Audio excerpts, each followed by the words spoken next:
Rapid fire questions. Number one, here we go. What would you be doing if you didn't become a musician? An electrician.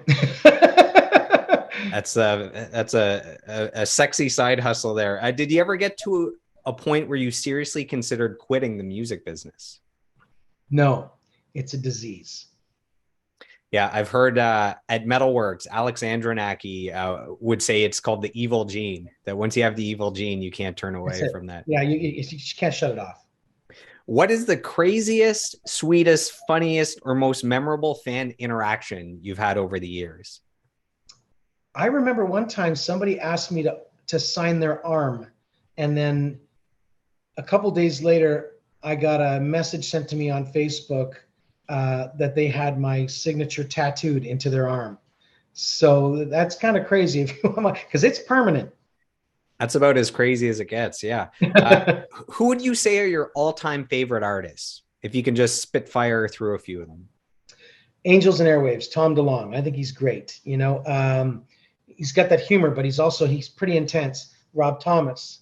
I just recently really have fallen into that Loving Tears for Fears stuff.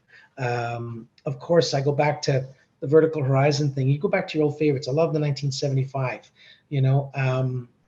And you've got your all-time favorite list. I've got on my Spotify list, my pop list, which I'm into production and songwriting and stuff. So sometimes my wife will laugh at me and say, "Is this your breakup mix?" Because there might be a ballad on there or something. But yeah, DeLonge, absolutely. Rob Thomas, absolutely. If you could put together a super group of musicians, who would you pick? So you're on drums. I'll let you take a bass player, a guitarist, and a singer. Who do you pick? I would take Tom DeLonge because he would just be a good hang, for entertainment purposes. As far as a singer is concerned. So you'd have him on guitar then? Yeah, of course. I really I've always liked the voice of Sammy Hagar. Nice. Great singer. And as far as a bass player is concerned, my wife's like slapping the bass, doing the high bass. Yeah, we don't know if all these musicians would work well together, but it's the start of a super group. And that reminds me of something too. Bass players, there's so many that I like.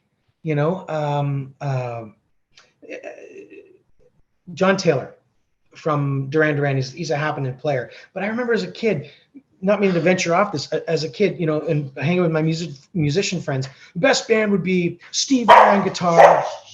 Yes, my dog on vocals, Steve Vai on guitar, Neil Peart on drums, and Les Claypool on bass. And I'm thinking that band would probably sound terrible, because it's that magic of those people that makes something work. So, but that's a great question though. Yeah, what's cool is Steve Vai is playing here in Ottawa in like 10 days, and he's playing a small, intimate, like, I don't know, 500 person venue. So it's going to be pretty awesome. I know his drummer. Yeah, he's a good guy. What is the best live concert you've ever seen?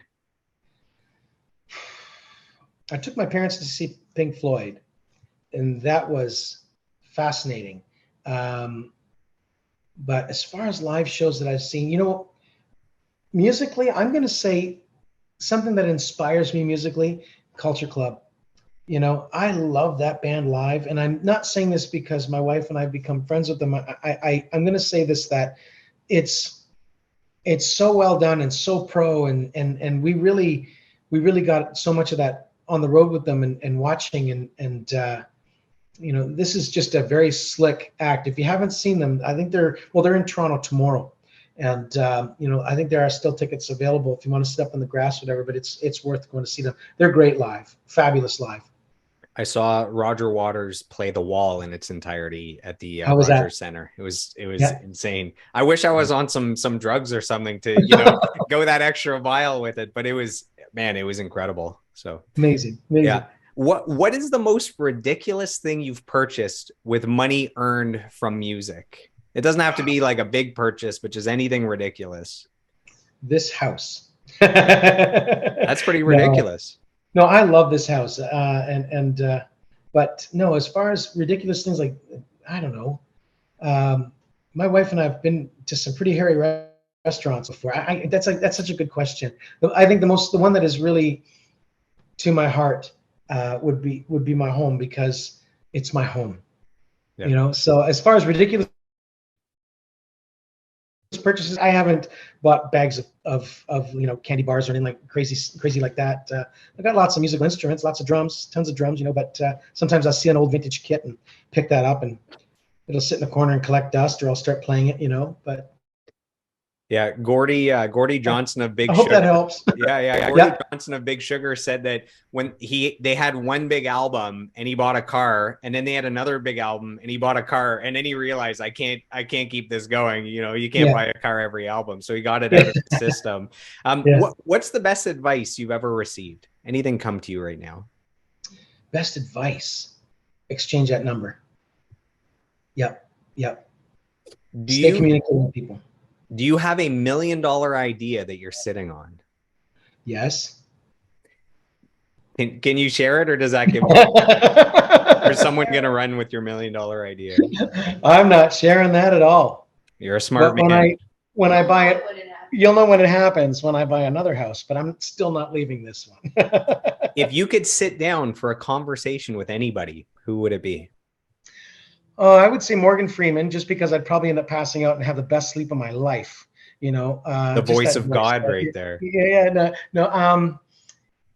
I would love to sit down with DeLonge, just because it'd be so entertaining with Tom DeLonge. He'd talk about aliens for 2 hours. Well, yeah, no, he's into that, but no, just probably more the recording process of when he worked with Critter on those couple of records that they did.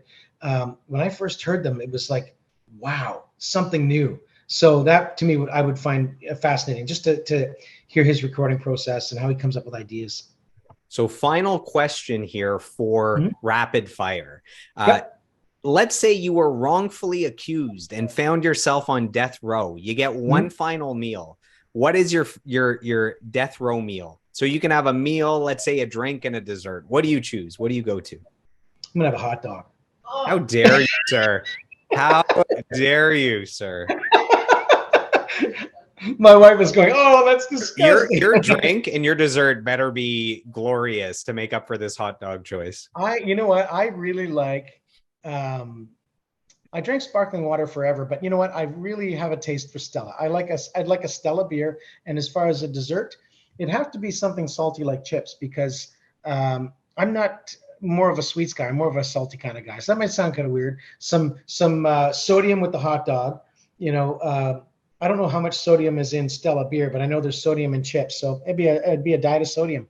Okay. So to put things in perspective, your final death row meal could be provided to you at a baseball game. That's how random your choice is, but we'll let that slide. This is your decision.